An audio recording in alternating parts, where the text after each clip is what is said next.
Hi hello ನಮಸ್ತೆ ಎಲ್ಲರಿಗೂ S P S media ಚಾನಲಿನ ಮತ್ತೊಂದು ವಿಡಿಯೋಗೆ ಸ್ವಾಗತ ಸುಸ್ವಾಗತ. ಸ್ನೇಹಿತರೆ, ಎಲ್ಲರೂ ಹೇಗಿದ್ದೀರಾ? ಎಲ್ಲರೂ ಚೆನ್ನಾಗಿದ್ದೀರಾ ಅಂದ್ಕೊಂಡಿದ್ದೀನಿ. ಹೋಪ್ ನಾನು ಕೂಡ ತುಂಬಾ ಚೆನ್ನಾಗಿದ್ದೀನಿ. ಎಲ್ಲರೂ ಚೆನ್ನಾಗಿದ್ದೀರಾ ಅಂದ್ಕೊಂಡು ಭಾವಿಸ್ಕೊಂಡು ಇವತ್ತಿನ ಒಂದು ವಿಡಿಯೋನ ಶುರು ಮಾಡಿಬಿಡೋಣ. ಇವತ್ತಿನ ಒಂದು ವಿಡಿಯೋದಲ್ಲಿ ನಾಳೆ ಸ್ನೇಹಿತರೆ ಚಂದ್ರಗ್ರಹಣ ಅಲ್ಲ ಸೂರ್ಯಗ್ರಹಣ. ಇದು ನೆನಪಿನಲ್ಲಿ ಇಟ್ಕೊಳ್ಳಿ. ಯಾರೋ ಒಬ್ಬರು ಕೇಳಿದ್ರು ಚಂದ್ರಗ್ರಹಣನ ಅಂತ. ಸೊ ಇಲ್ಲ ಸ್ನೇಹಿತರೆ, ನಾಳೆ ವರ್ಷದ ಮೊದಲ ಸೂರ್ಯಗ್ರಹಣ ಇದೆ.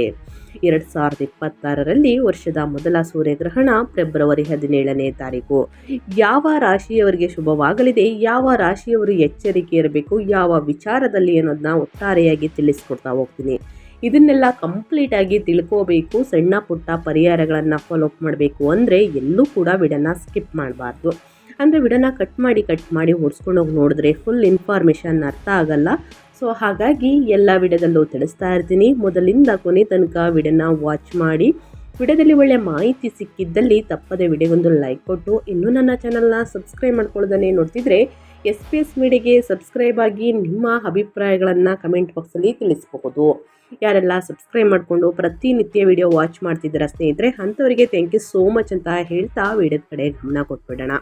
ಹೌದು, ನಾಳೆ ವರ್ಷದ ಮೊದಲ ಸೂರ್ಯಗ್ರಹಣ ಫೆಬ್ರವರಿ 17ರಂದು ನಡೆಯಲಿದೆ. ಈ ಸೂರ್ಯಗ್ರಹಣವು ಶನಿಯ ರಾಶಿಚಕ್ರ ಚಿಹ್ನೆಯಾದ ಕುಂಭ ರಾಶಿಯಲ್ಲಿ ಸಂಭವಿಸುತ್ತದೆ. ಇದು ಎಲ್ಲ 12 ರಾಶಿಚಕ್ರ ಚಿಹ್ನೆಗಳ ಮೇಲೆ ಪರಿಣಾಮ ಬೀರುತ್ತದೆ. ವರ್ಷದ ಮೊದಲ ಸೂರ್ಯಗ್ರಹಣವು ಕೆಲವು ರಾಶಿಯವರಿಗೆ ಸಕಾರಾತ್ಮಕ ಪರಿಣಾಮ ಬೀರಿದರೆ ಕೆಲವರಿಗೆ ಸಂಕಷ್ಟಗಳನ್ನು ತರಬಹುದು. ಹೀಗಾಗಿ ಮೇಷರಾಶಿಯಿಂದ ಹಿಡಿದು ಮೀನ ರಾಶಿಯವರ ಜೀವನದ ಮೇಲೆ ಯಾವ ರೀತಿ ಪರಿಣಾಮ ಬೀರುತ್ತದೆ ಎಂಬುದನ್ನು ಸಂಪೂರ್ಣವಾಗಿ ತಿಳಿಸ್ಕೊಡ್ತೀನಿ. ಇದನ್ನು ಸಂಪೂರ್ಣವಾಗಿ ತಿಳಿದುಕೊಳ್ಳಲು ಸ್ನೇಹಿತರೆ ಎಲ್ಲೂ ಕೂಡ ವಿಡಿಯೋನ ಸ್ಕಿಪ್ ಮಾಡಬಾರ್ದು. ಮೊದಲಿಂದ ಕೊನೆ ತನಕ ವಿಡಿಯೋನ ವಾಚ್ ಮಾಡಿ. ವಿಡಿಯೋಗೊಂದು ಲೈಕ್ ಕೊಟ್ಟಿಲ್ಲ ಅಂದರೆ ದಯವಿಟ್ಟು ಲೈಕ್ ಮಾಡಿ. ಇನ್ನು ಸಬ್ಸ್ಕ್ರೈಬ್ ಆಗಿಲ್ಲ ಅಂದರೆ ಎಸ್ ಪಿ ಎಸ್ ಮೀಡಿಯಾಗೆ ಸಬ್ಸ್ಕ್ರೈಬ್ ಆಗಿ ನಿಮ್ಮ ಅಭಿಪ್ರಾಯವನ್ನು ಕಮೆಂಟ್ ಬಾಕ್ಸಲ್ಲಿ ತಿಳಿಸಬಹುದು. ಓಕೆ, ಯಾರೆಲ್ಲ ಸಬ್ಸ್ಕ್ರೈಬ್ ಮಾಡ್ಕೊಂಡಿದ್ದೀರಾ ಅವರಿಗೆ ಮತ್ತೊಮ್ಮೆ ಥ್ಯಾಂಕ್ ಯು ಸೋ ಮಚ್ ಅಂತ ಹೇಳ್ತಾ ವಿಡಿಯೋದ ಕಡೆ ಗಮನ ಕೊಡ್ತಾ ಹೋಗೋಣ. 2026ರ ಮೊದಲ ಸೂರ್ಯಗ್ರಹಣವು ಫೆಬ್ರವರಿ 17ರಂದು ಸಂಭವಿಸಲಿದ್ದು, ಈ ಸೂರ್ಯಗ್ರಹಣವು ಶನಿಯ ರಾಶಿಚಕ್ರ ಚಿಹ್ನೆಯಾದ ಕುಂಭರಾಶಿಯಲ್ಲಿ ಸಂಭವಿಸುತ್ತದೆ. ಜ್ಯೋತಿಷ್ಯದಲ್ಲಿ ಗ್ರಹಣಗಳಿಗೆ ವಿಶೇಷ ಮಹತ್ವ ನೀಡಲಾಗಿದೆ. ಈ ಸೂರ್ಯಗ್ರಹಣವು ಕುಂಭರಾಶಿಯಲ್ಲಿ ಸಂಭವಿಸುತ್ತದೆ. ಫೆಬ್ರವರಿ 13ರಂದು ಎಲ್ಲ 9 ಗ್ರಹಗಳ ರಾಜನಾದ ಸೂರ್ಯ ಕುಂಭರಾಶಿಗೆ ಸಾಗಿದ್ದಾನೆ ಮತ್ತು ಫೆಬ್ರವರಿ 17ರಂದು ಸೂರ್ಯಗ್ರಹಣವು ಅದೇ ರಾಶಿಚಕ್ರ ಚಿಹ್ನೆಯಲ್ಲಿ ಸಂಭವಿಸುತ್ತದೆ. ಸೂರ್ಯಗ್ರಹಣದ ಸಮಯದಲ್ಲಿ ಸೂರ್ಯನ ಜೊತೆಗೆ ರಾಹು, ಬುಧ, ಚಂದ್ರ ಮತ್ತು ಶುಕ್ರ ಕೂಡ ಇರುತ್ತಾರೆ. ಕುಂಭವು ಸೂರ್ಯ ಮತ್ತು ಶನಿಯ ಮೂಲ ತ್ರಿಕೋನ ರಾಶಿಯಾಗಿದೆ. ವರ್ಷದ ಈ ಗ್ರಹಣವು ಭಾರತದಲ್ಲಿ ಗೋಚರಿಸುವುದಿಲ್ಲ, ಅಂದರೆ ಇದು ಯಾವುದೇ ಸೂತಕ ಅವಧಿಯ ಪರಿಣಾಮವನ್ನು ಬೀರುವುದಿಲ್ಲ. ಆದರೂ ವರ್ಷದ ಮೊದಲ ಸೂರ್ಯಗ್ರಹಣವು ರಾಷ್ಟ್ರ ಮತ್ತು ಪ್ರಪಂಚದ ಮೇಲೆ ಹಾಗೂ ಎಲ್ಲ 12 ರಾಶಿಚಕ್ರ ಚಿಹ್ನೆಗಳ ಜನರ ಮೇಲೆ ಪರಿಣಾಮ ಬೀರುತ್ತದೆ. ಪರಿಣಾಮವಾಗಿ ಸೂರ್ಯಗ್ರಹಣವು ಮೇಷದಿಂದ ಮೀನರಾಶಿಯವರಿಗೆ ಯಾವ ಪರಿಣಾಮ ಬೀರುತ್ತದೆ ಎಂಬುದನ್ನು ಸಂಪೂರ್ಣವಾಗಿ ತಿಳಿಸ್ಕೊಡ್ತಾ ಹೋಗ್ತೀನಿ ಬನ್ನಿ. ಮೊದಲನೇ ಅದೃಷ್ಟ ರಾಶಿ ಬಂದು ಮೇಷರಾಶಿಯವರಿಗೆ ಏನೆಲ್ಲ ಪರಿಣಾಮ ಬೀರಲಿದೆ, ಯಾವುದರ ಬಗ್ಗೆ ಮುನ್ನೆಚ್ಚರಿಕೆಗಳನ್ನು ತೆಗೆದುಕೊಳ್ಬೇಕು ಅನ್ನೋದನ್ನ ನೋಡ್ತಾ ಹೋಗೋಣ. ಮೇಷರಾಶಿಯವರಿಗೆ ಸೂರ್ಯನು ನಿಮ್ಮ ರಾಶಿಚಕ್ರ ಚಿಹ್ನೆಯಿಂದ 11ನೇ ಮನೆಯಲ್ಲಿರುತ್ತಾರೆ ಸ್ನೇಹಿತರೆ. ಸೂರ್ಯನು 5ನೇ ಮನೆಯನ್ನು ಆಳುವುದರಿಂದ ಇದು ನಿಮ್ಮ ಜೀವನದ ಮೇಲೆ ಸಕಾರಾತ್ಮಕ ಪರಿಣಾಮ ಬೀರುತ್ತದೆ. ಜಾತಕದ 5ನೇ ಮನೆ ಅಂದರೆ ಮಕ್ಕಳು, ಶಿಕ್ಷಣ ಮತ್ತು ಗೌರವಕ್ಕೆ ಸಂಬಂಧಿಸಿದೆ. ಆದ್ದರಿಂದ ನಿಮ್ಮ 11ನೇ ಮನೆಯಲ್ಲಿ ಸೂರ್ಯನ ಸಂಚಾರವು ನಿಮ್ಮ ಲಾಭ ಮತ್ತು ಆದಾಯದಲ್ಲಿ ತ್ವರಿತ ಹೆಚ್ಚಳಕ್ಕೆ ಕಾರಣವಾಗಬಹುದು. ಆರ್ಥಿಕ ಲಾಭದ ಅವಕಾಶಗಳು ಉದ್ಭವಿಸುತ್ತವೆ ಮತ್ತು ಸೌಕರ್ಯಗಳು ಮತ್ತು ಐಷಾರಾಮಿಗಳು ಕೂಡ ಹೆಚ್ಚಾಗುತ್ತವೆ. ರಾಜಕೀಯದಲ್ಲಿ ತೊಡಗಿರುವವರು ಉನ್ನತ ಸ್ಥಾನವನ್ನು ಪಡೆಯಬಹುದು. ಹೊಸ ಉದ್ಯೋಗವನ್ನು ಹುಡುಕುವಲ್ಲಿ ನೀವು ಜನರಿಂದ ಸಹಾಯವನ್ನು ಪಡೆಯಬಹುದು. ಮದುವೆಯ ಚಿಂತೆಗಳು ನಿಮಗೆ ಒತ್ತಡವನ್ನು ಉಂಟು ಮಾಡಬಹುದು. ಪಾಲುದಾರಿಕೆ ವ್ಯವಹಾರವು ಲಾಭವನ್ನು ತರುತ್ತದೆ. ಇದು ಮೇಷರಾಶಿಯವರ ಫಲಿತಾಂಶ ಹೀಗಿರಲಿದೆ. ಇನ್ನು ಮುಂದಿನ ರಾಶಿಯವರ ಬಗ್ಗೆ ಹೇಳೋದಾದರೆ ಋಷಭ ರಾಶಿಯವರಿಗೆ. ಋಷಭ ರಾಶಿಯವರು ಏನೆಲ್ಲ ಅದೃಷ್ಟದ ಫಲಗಳನ್ನು ಗಳಿಸಲಿದ್ದೀರಿ, ಯಾವುದರ ಬಗ್ಗೆ ಎಚ್ಚರಿಕೆ ವಹಿಸಬೇಕು ಅನ್ನೋದನ್ನ ನೋಡ್ತಾ ಹೋಗೋಣ. ನಿಮ್ಮ ರಾಶಿಚಕ್ರ ಚಿಹ್ನೆಯ ಜನರ ಆರ್ಥಿಕ ಬಿಕ್ಕಟ್ಟನ್ನು ಎದುರಿಸಬಹುದು. ಬ್ಯಾಂಕ್ ಸಾಲದಿಂದ ನೀವು ತೊಂದರೆಗೊಳಗಾಗುತ್ತೀರಿ. ಅದನ್ನು ಮರುಪಾವತಿಸಲು ನೀವು ಹೆಚ್ಚು ಸಾಲ ಮಾಡಬೇಕಾಗಿ ಬರಬಹುದು. ಪ್ರೇಮ ವಿವಾಹವನ್ನು ಅನುಸರಿಸುವವರಿಗೆ ಇದು ಅನುಕೂಲಕರ ಸಮಯವಲ್ಲ. ಯಾರಾದರೂ ನಿಮ್ಮ ಕೆಲಸದಲ್ಲಿ ಅಡೆತಡೆಗಳನ್ನು ಸೃಷ್ಟಿಸಬಹುದು. ಉದ್ಯೋಗದ ಪ್ರಯತ್ನಗಳು ಯಶಸ್ವಿಯಾಗುವ ನಿರೀಕ್ಷೆ ಇದೆ. ನೀವು ಧಾರ್ಮಿಕ ಚಟುವಟಿಕೆಗಳಲ್ಲಿ ಆಸಕ್ತಿಯನ್ನು ಹೊಂದಿರುತ್ತೀರಿ ಸ್ನೇಹಿತರೆ. ಇನ್ನು ಮುಂದಿನ ರಾಶಿಯವರ ಬಗ್ಗೆ ಹೇಳೋದಾದರೆ ಮಿಥುನ ರಾಶಿಯವರಿಗೆ. ಮಿಥುನ ರಾಶಿಯವರಿಗೆ ಫೆಬ್ರವರಿ 17ನೇ ತಾರೀಕು ಸೂರ್ಯಗ್ರಹಣ ಮತ್ತು ಅಮಾವಾಸ್ಯೆ ಇದೆ. ಈ ಸಮಯದಲ್ಲಿ ಏನೆಲ್ಲ ಬದಲಾವಣೆಯನ್ನು ಸೂಚಿಸಲಾಗಿದೆ ಅಂದರೆ, ಈ ದಿನ ನೀವು ನಿಮ್ಮ ಭಾವನೆಗಳು ಮತ್ತು ಮನಸ್ಸನ್ನು ನಿಯಂತ್ರಿಸಬೇಕು ಸ್ನೇಹಿತರೆ. ಇತರರ ಸಲಹೆಯನ್ನು ಪಾಲಿಸುವುದು ಪ್ರಯೋಜನಕಾರಿಯಾಗಿದೆ. ಇಂದಿನ ತಪ್ಪುಗಳನ್ನು ಮರೆತು ಮುಂದುವರಿಯಿರಿ.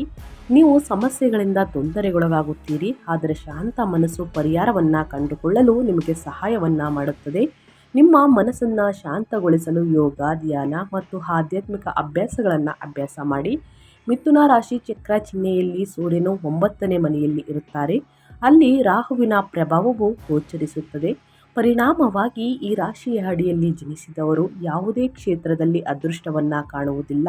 ಇದಲ್ಲದೆ ಅವರ ತಂದೆ ಅಥವಾ ಮೇಲಧಿಕಾರಿಗಳೊಂದಿಗೆ ಭಿನ್ನಾಭಿಪ್ರಾಯಗಳ ಸಾಧ್ಯತೆಗಳಿವೆ. ಸ್ಥಳ ಬದಲಾವಣೆ ಅಥವಾ ಅವರ ಉದ್ಯೋಗದಲ್ಲಿ ಅಸ್ಥಿರತೆ ಸಾಧ್ಯ. ಆರ್ಥಿಕ ಯೋಗಕ್ಷೇಮಕ್ಕೆ ಸಂಬಂಧಿಸಿದಂತೆ ಷೇರು ಮಾರುಕಟ್ಟೆಯಲ್ಲಿ ಯಾವುದೇ ಹೂಡಿಕೆ ಮಾಡುವಾಗ ಎಚ್ಚರಿಕೆ ಅಗತ್ಯ. ಹಾಗಾಗಿ ಏನೆಲ್ಲ ಬದಲಾವಣೆಯನ್ನು ಸೂಚಿಸಲಿದೆ ಅಂತ ಮಿಥುನ ರಾಶಿಯವರಿಗೆ ತಿಳಿಸ್ಕೊಟ್ಟಾಯಿತು. ಇನ್ನು ಮುಂದಿನ ರಾಶಿಯವರ ಬಗ್ಗೆ ಹೇಳೋದಾದರೆ ಕಟಕ ರಾಶಿಯವರಿಗೆ. ಕಟಕ ರಾಶಿಯವರಿಗೆ ನಾಳೆ ಸೂರ್ಯಗ್ರಹಣದ ದಿನವು ಕಟಕ ರಾಶಿಯವರಿಗೆ ಕೆಲವು ಒಳ್ಳೆಯ ಸುದ್ದಿಗಳನ್ನು ತರಬಹುದು. ಹೊಸ ವೃತ್ತಿ ಅವಕಾಶಗಳು ಸಾಧ್ಯ ಮತ್ತು ನೀವು ಪ್ರಸ್ತುತ ಮಾಡುತ್ತಿರುವಂತಹ ಕೆಲಸದಲ್ಲಿ ಯಶಸ್ಸನ್ನು ನಿರೀಕ್ಷಿಸಬಹುದಾಗಿದೆ. ನಿಮ್ಮ ಖ್ಯಾತಿ ಕೂಡ ಹೆಚ್ಚಾಗುತ್ತದೆ. ನಿಮ್ಮ ಆರ್ಥಿಕ ಪರಿಸ್ಥಿತಿ ಬಲವಾಗಿರುತ್ತದೆ. ಶೈಕ್ಷಣಿಕ ಸ್ಪರ್ಧೆಗಳಲ್ಲಿ ತೊಡಗಿರುವವರು ಅನುಕೂಲಕರ ಫಲಿತಾಂಶಗಳನ್ನು ನೋಡಬಹುದು. ನಿಮ್ಮ ನೈತಿಕತೆಯನ್ನು ಬಲವಾಗಿರಿಸಿಕೊಳ್ಳಿ ಮತ್ತು ನಿಮ್ಮ ಕೆಲಸ ಸುಲಭವಾಗುತ್ತದೆ. ಆದರೂ ಜನರು ತಮ್ಮ ಆರೋಗ್ಯ, ಕುಟುಂಬ ಮತ್ತು ಖರ್ಚುಗಳ ಬಗ್ಗೆ ಜಾಗರೂಕರಾಗಿರಬೇಕು. ವಾಹನ ಚಲಾಯಿಸುವಾಗ ಸ್ನೇಹಿತರೆ ಜಾಗರೂಕರಾಗಿರಿ. ಇನ್ನು ಮುಂದಿನ ರಾಶಿಯವರ ಬಗ್ಗೆ ಹೇಳೋದಾದರೆ ಸಿಂಹರಾಶಿಯವರಿಗೆ. ಸಿಂಹರಾಶಿಯವರು ಕೂಡ ಏನೆಲ್ಲ ಅದೃಷ್ಟದ ಫಲಗಳನ್ನು ಗಳಿಸಲಿದ್ದೀರಿ, ಯಾವುದರ ಬಗ್ಗೆ ಮುನ್ನೆಚ್ಚರಿಕೆಗಳನ್ನು ತೆಗೆದುಕೊಳ್ಳಬೇಕು ಅನ್ನೋದಾದರೆ, ಸಿಂಹ ರಾಶಿಯವರಿಗೆ ಸೂರ್ಯಗ್ರಹಣದಂದು ಸೂರ್ಯನು 7ನೇ ಮನೆಯಲ್ಲಿ ಇರುತ್ತಾರೆ. ಈ ಮನೆಯಲ್ಲಿ ರಾಹು ಜೊತೆಗೆ ಇತರ ಗ್ರಹಗಳು ಸಹ ಇವೆ. ಹೆಚ್ಚುವರಿಯಾಗಿ ನಿಮ್ಮ ರಾಶಿಯಲ್ಲಿ ಶನಿಯ ಧೈರ್ಯವೂ ಇದೆ. ಆದ್ದರಿಂದ ಈ ರಾಶಿಯ ಅಡಿಯಲ್ಲಿ ಜನಿಸಿದವರಿಗೆ ದುರಹಂಕಾರವು ವೈವಾಹಿಕ ಮತ್ತು ವೃತ್ತಿಪರ ಸಂಬಂಧಗಳಿಗೆ ಹಾನಿ ಉಂಟು ಮಾಡಬಹುದು. ತಾಳ್ಮೆ, ನಮ್ರತೆ ಮತ್ತು ಸಂಯಮ ಅತ್ಯಗತ್ಯ. ನಿಮ್ಮ ಆರೋಗ್ಯದ ಬಗ್ಗೆ ಗಮನ ಕೊಡಿ. ಕೆಲಸದಲ್ಲಿ ಪ್ರಮುಖ ಜವಾಬ್ದಾರಿಗಳು ಸಿಗಬಹುದು. ನಿಮ್ಮ ಬಾಸ್ ಮತ್ತು ಹಿರಿಯ ಅಧಿಕಾರಿಗಳು ನಿಮ್ಮಿಂದ ಹೆಚ್ಚಿನ ನಿರೀಕ್ಷೆಗಳನ್ನು ಹೊಂದಿರುತ್ತಾರೆ. ಈ ದಿನ ನಿಮ್ಮ ಪ್ರೇಮ ಜೀವನಕ್ಕೆ ಒಳ್ಳೆಯದಲ್ಲ. ಆದಷ್ಟು ತಾಳ್ಮೆಯಿಂದ ಇರಿ. ಪ್ರೇಮ ವಿವಾಹಕ್ಕೆ ಕಾಯಬೇಕಾಗಿ ಬರಬಹುದು. ನೀವು ನಿಮ್ಮ ಕುಟುಂಬದೊಂದಿಗೆ ಗುಣಮಟ್ಟದ ಸಮಯವನ್ನು ಕಳೆಯುತ್ತೀರಿ ಸ್ನೇಹಿತರೆ. ಇನ್ನು ಮುಂದಿನ ರಾಶಿಯವರ ಬಗ್ಗೆ ಹೇಳೋದಾದರೆ ಕನ್ಯಾ ರಾಶಿಯವರಿಗೆ. ಕನ್ಯಾ ರಾಶಿಯವರು ಕೂಡ ಏನೆಲ್ಲ ಅದೃಷ್ಟದ ಫಲಗಳನ್ನು ಗಳಿಸಲಿದ್ದೀರಿ ಅಂದರೆ, ಈ ದಿನವು ನಿಮಗೆ ಹೊಸ ಸಂಬಂಧದ ಆರಂಭವನ್ನು ಸೂಚಿಸುತ್ತದೆ. ನಿಮ್ಮ ಪ್ರೇಮ ಜೀವನ ಅಥವಾ ಮದುವೆಯಲ್ಲಿ ನೀವು ಉಪಕ್ರಮವನ್ನು ತೆಗೆದುಕೊಳ್ಳಬಹುದು. ನಿಮಗೆ ಸಹಾಯಕವಾಗುವ ಸ್ನೇಹವನ್ನು ನೀವು ಬೆಳೆಸಿಕೊಳ್ಳಬಹುದು. ಈ ದಿನ ಉದ್ಯಮಿಗಳು ಪಾಲುದಾರಿಕೆ ಪ್ರಸ್ತಾಪವನ್ನು ಪಡೆಯಬಹುದು.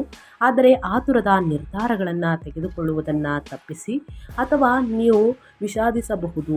ಹಾಗೂ ಕನ್ಯಾ ರಾಶಿಯವರಿಗೆ ಸೂರ್ಯನು 6ನೇ ಮನೆಯ ಮೂಲಕ ಸಾಗುತ್ತಿದ್ದಾರೆ. ಸ್ಪರ್ಧಾತ್ಮಕ ಪರೀಕ್ಷೆಗಳಿಗೆ ತಯಾರಿಯನ್ನು ನಡೆಸುತ್ತಿರುವವರಿಗೆ ಲಾಭವಾಗಬಹುದು. ಉದ್ಯೋಗ ಬದಲಾವಣೆಯ ಸಾಧ್ಯತೆಗಳು ಕೂಡ ಇವೆ. ಬುಧವು ಬರವಣಿಗೆ, ಲೆಕ್ಕಾಚಾರ ಮತ್ತು ರಾಜಕೀಯ ಕೆಲಸದಲ್ಲಿ ಸಹಾಯವನ್ನು ಮಾಡಬಹುದು.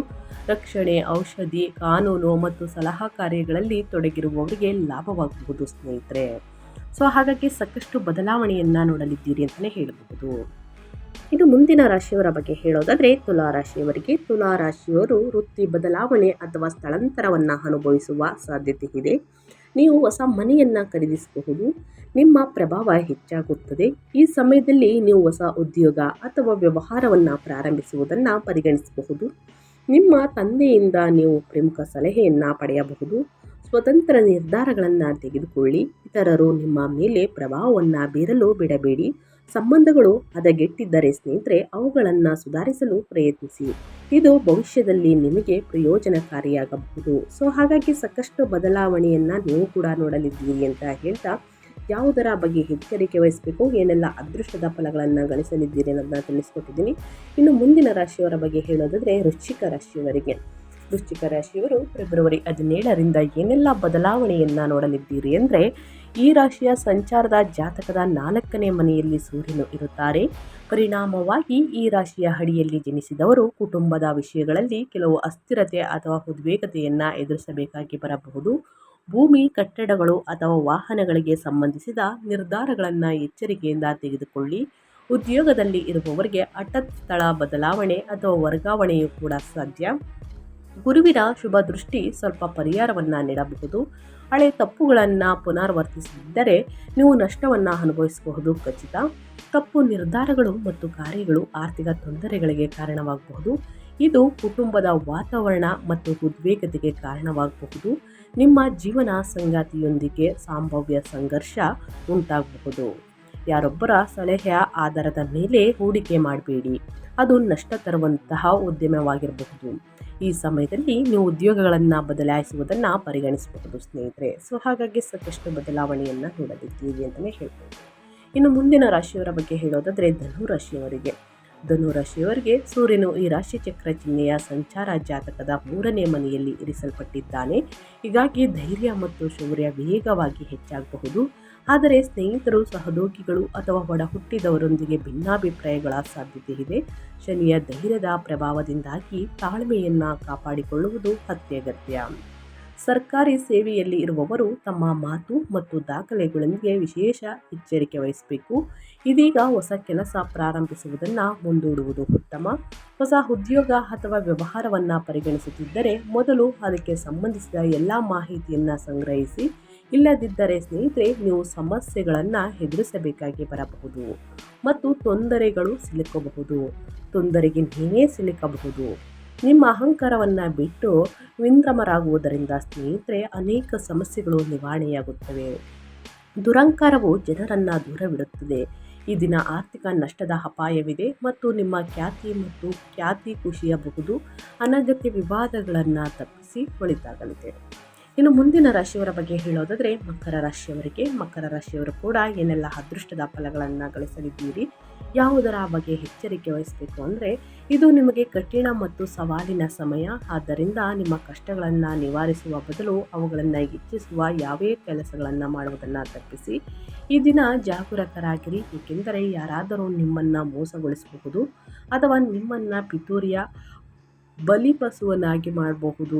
ಗಮನದಲ್ಲಿಟ್ಕೊಳ್ಳಿ. ಲಾಭಗಳು ಸ್ವಲ್ಪ ಮಟ್ಟಿಗೆ ಸರಿ ಇದೆ, ಆದರೆ ಅತಿಯಾದ ದುರಾಸೆಯು ಆರ್ಥಿಕ ಬಿಕ್ಕಟ್ಟಿಗೆ ಕಾರಣವಾಗಬಹುದು. ಆರ್ಥಿಕ ನಿರ್ಧಾರಗಳನ್ನು ಬುದ್ಧಿವಂತಿಕೆಯಿಂದ ತೆಗೆದುಕೊಳ್ಳಿ ಸ್ನೇಹಿತರೆ. ಕೆಟ್ಟ ಅಭ್ಯಾಸಗಳು ಮತ್ತು ನಡವಳಿಕೆಯಿಂದ ದೂರವಿರಿ. ಇಲ್ಲದಿದ್ದರೆ ನೀವು ನಷ್ಟವನ್ನು ಅನುಭವಿಸುವುದು ಖಚಿತ. ಈ ಅವಧಿಯಲ್ಲಿ ಕುಟುಂಬ ಭಿನ್ನಾಭಿಪ್ರಾಯಗಳು ಅಥವಾ ಅನಗತ್ಯ ವೆಚ್ಚಗಳು ಹೆಚ್ಚಾಗಬಹುದು.